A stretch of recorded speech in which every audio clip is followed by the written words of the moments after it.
We begin with the latest from the Middle East. Israeli officials claim that hostages in Gaza are being moved around by Hamas.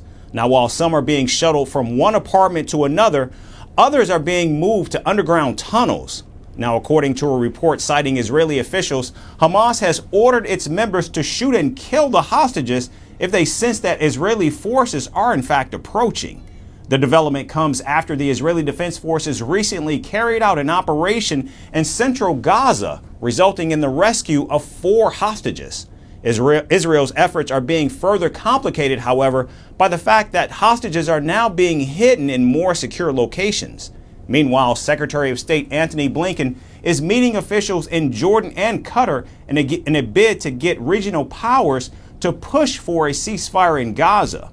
Secretary Blinken also said that additional international support should not stop as it serves as a much-needed lifeline for Palestinian civilians. As we conveyed directly to the Israeli government, it is crucial to speed up the inspection of trucks and reduce backlogs, to provide greater clarity on and shorten the list of prohibited goods, to increase visas for aid workers and to process them more quickly, to create clearer, more effective channels for humanitarian groups to deconflict with IDF operations.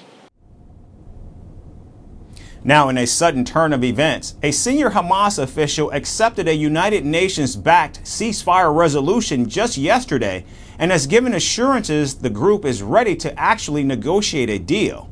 But even though Secretary Blinken called this a hopeful sign, he added that it was still not conclusive. At least what's so far been dispositive one way or another is the word coming from Gaza and from the Hamas leadership in Gaza. That's what counts, and that's what we don't have yet. And that's why I say we're waiting to see. Everyone has said yes, except for Hamas. And if Hamas doesn't say yes, then this is clearly on them. Israel, however, continues to send mixed messages, accepting the ceasefire proposed by President Joe Biden, though refusing to acknowledge this publicly, all the while continuing to widen Israel's operations in central and southern Gaza, despite saying that Rafah was in fact the last remaining stronghold of Hamas. Now, adding to the chaos and confusion, it remains to be seen how Israel and the United States will in fact react to Hamas ordering the killing of hostages if the Israeli army attempts rescuing more captives.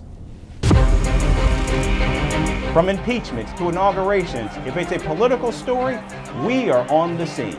The race for the White House is heating up. We're beating Biden. How dare he say that? If it's breaking news, we're live with the latest coverage. From the White House, the State Department, and Capitol Hill, we know the issues, but above all, we know the players to bring you the latest in-depth analysis on all the key stories that we're covering.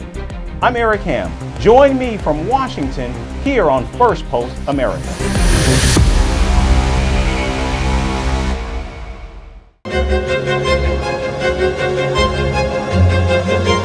Fan of Italy's famous cuisine?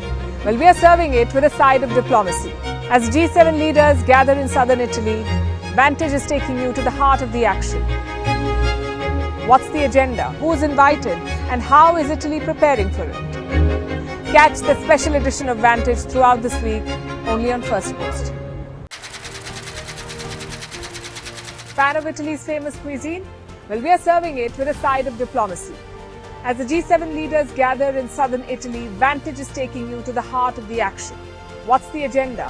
Who is invited? And how is Italy preparing for it? Catch the special edition of Vantage throughout this week, only on Firstpost.